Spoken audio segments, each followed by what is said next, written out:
அதிகமாக செய்வதற்கு ஆட்கள் தேவைப்படுகிறார்கள்.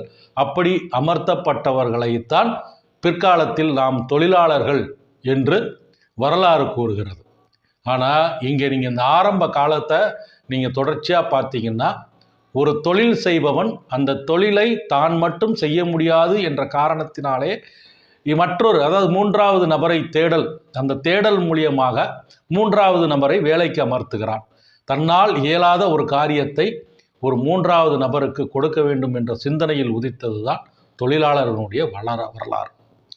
இந்த தொழிலாளர்கள் இப்படி கொஞ்சம் கொஞ்சமாக ஒருவன் 2 பேரை வேலைக்கு வைக்கிறான். கொஞ்சம் நாகரிகம் வளர வளர தொழிற்சமுதாயமும் உருவாகிறது.